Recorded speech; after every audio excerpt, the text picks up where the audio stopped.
Hello students, welcome to S class. आज की class में हम लोग जानेंगे क्लास 9th चैप्टर 10 ग्रेविटेशन से अपने आगे की क्वेश्चन नंबर 7, 8 और 9। तो चलिए बढ़ते हैं अपने क्वेश्चन नंबर 7 पर।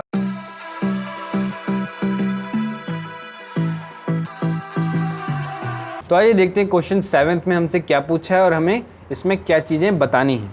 क्वेश्चन 7 कह रहा है कि what is the importance of universal law of gravitation. इसमें हमें क्या बताना है कि क्या इंपॉर्टेंस है यूनिवर्सल लॉ ऑफ ग्रेविटेशन का। सबसे पहला इंपॉर्टेंस तो ये है कि ये जो ग्रेविटेशनल फोर्स है ये हमें बाइंड करती है अर्थ से, ये सबसे पहला है। दूसरा इंपॉर्टेंस ये बनता है कि जो ग्रेविटेशनल फोर्स ही क्या कराती है, प्रोवाइड कराती है हमें सेंट्रीपिटल फोर्स, जिसके थ्रू सारे जो प्लैनेट्स हैं वो राउंड करते हैं या फिर घूमते रहते हैं सन के। और तीसरा पॉइंट ये बनता है कि ये हमें क्या प्रोवाइड कराता है, एक ऐसा फोर्स जिससे मून हमारे चारों तरफ क्या करता रहता है, घूमता रहता है सर्कुलर ऑर्बिट में। और चौथा पॉइंट आप कह सकते हैं कि ग्रेविटेशनल फोर्स की वजह से ही टाइड्स भी उठते हैं, जो सन और मून के द्वारा प्रोवाइड किया जाता है।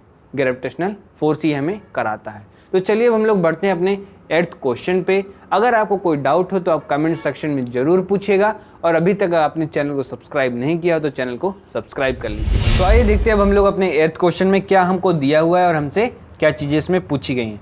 क्वेश्चन में कह रहा है कि what is the acceleration of free fall. Acceleration of free fall ये हमें इसमें बताना है। तो इसके लिए सिंपल से एक एग्जाम्पल से हम लोग शुरुआत करते हैं, जिससे आप इसको समझ सकें, और फिर इसके बाद आपको आगे इसका बाकी पूरा रिटन मटेरियल मिल जाएगा, जिससे आप इसे क्या कर सकते हैं, लिख भी सकते हैं। तो पहले क्या है ज़रूरी समझना।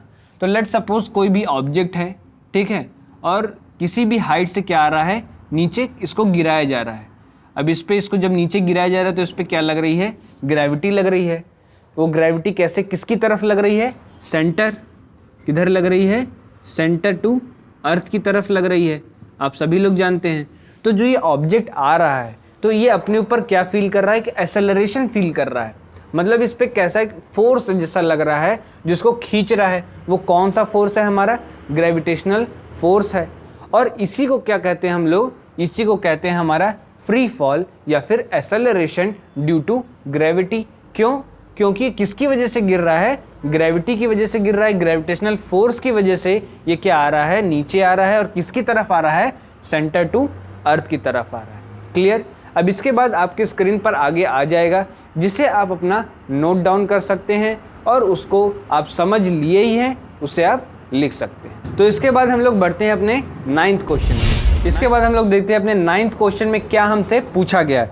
9th क्वेश्चन कह रहा है कि what do we call the gravitational force between the earth and object.